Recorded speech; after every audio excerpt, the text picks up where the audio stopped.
Good day everyone. Now, we're going to present the video activity about knowing some teaching strategies of some teachers through the form of online interview. So, we interview 4 teachers in different elementary schools, and this is their response to our interview.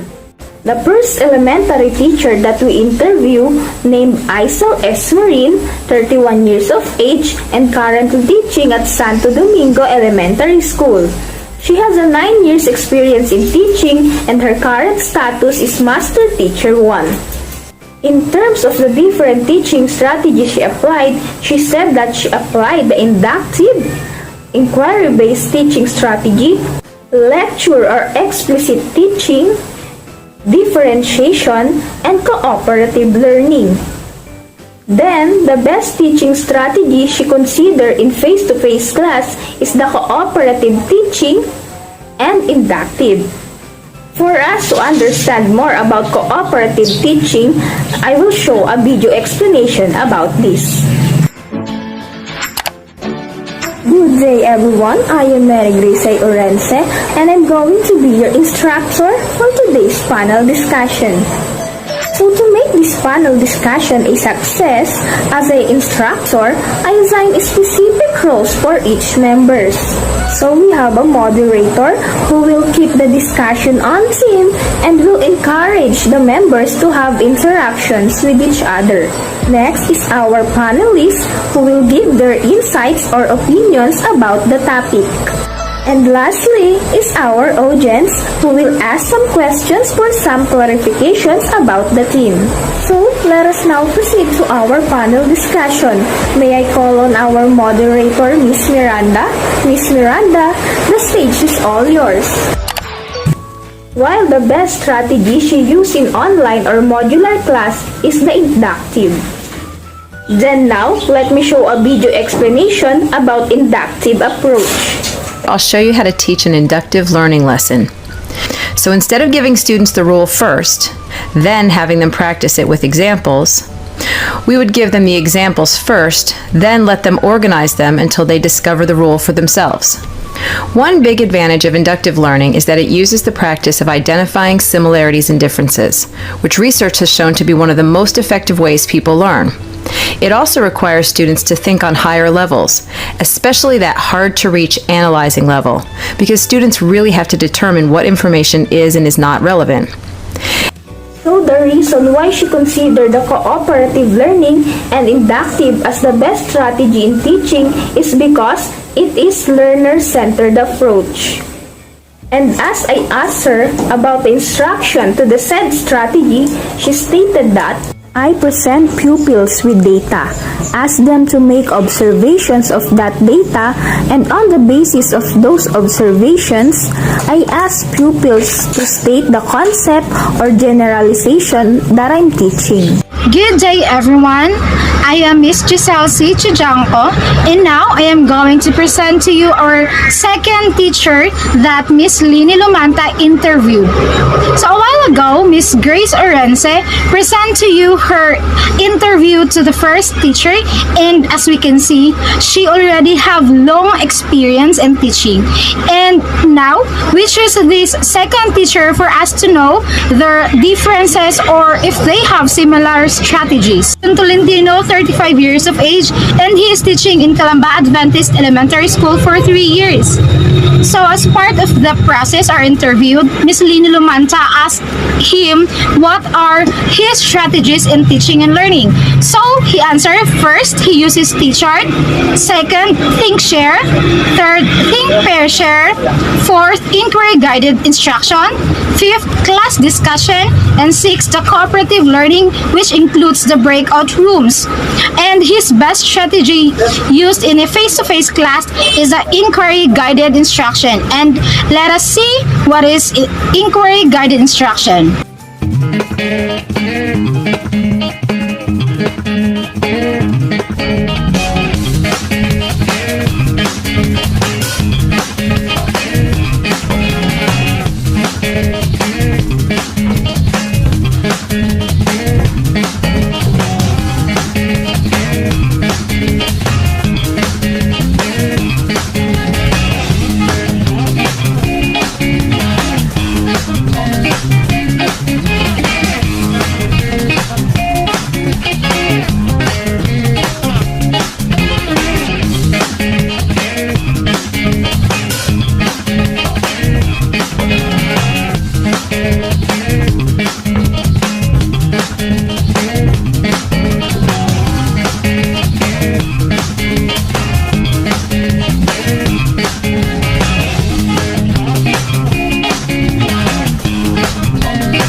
that his best strategy used in online class or modular class is the cooperative learning.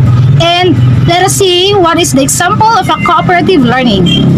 So class, did you enjoy the story of Froggy? Yes, we enjoy it. I'm so happy that you all enjoyed it. So when Froggy learns how to swim last summer, how about you, Miss Villanueva and Miss Miranda? What did you do last summer? I'm just stay at home due to the pandemic, but I learned how to do some TikTok videos. I also stay at home, ma'am. We want to know why it is best for them. So he said, I prefer using these strategies because it allows my student to think and it encourages them to express their ideas about the lesson.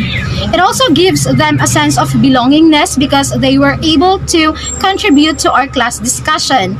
And these strategies also promote class participation, especially whenever I use my call cards during class discussion. The teacher that we interview name is Neil L. Villegas. The age is 45 years old. He currently works at School of Pitland Elementary School. Years of teaching is 14 years.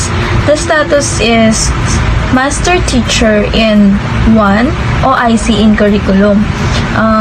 His different strategies applied is interactive learning strategy. Best strategy used in face-to-face class is cooperative. Next, best strategy used in online or modular class is authentic assessment.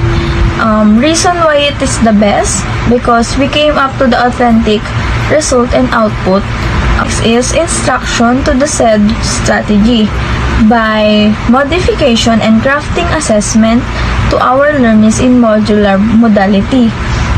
This interview was by Miss Camila Ricario. For the basic information about Mrs. Joanna Marie Pitogo, her age is 35 years old and she is currently teaching at Laoc Elementary School. For her years of teaching is 12 years and she is a teacher 3. For her, the different strategies applied are student-centered and constructivist approach. And according to her, the best strategies used in face-to-face class is direct instruction, while the best strategies used in online or modular classes is to experiment with graphical presentation and DepEd videos. For her, the reason why it is the best is that learners learn by directing them and inputting the knowledge to them. However, we also use it experimentally to be able to learn by their experience. As we all know that learning by doing is the great impact on the learner's abilities and knowledge. Interviewed by Mary Grace Villanueva. Surname Rod B. Fernandez, 35 years of old, teacher in Santo Domingo Elementary School, 13 years in the field of teaching, an MT1 teacher.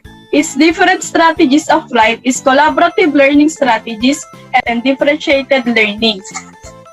Best strategies used in face-to-face class, collaborative learning in outdoor mathematics teaching. Best strategies used in online modular class, active learning strategies, think, pair, share.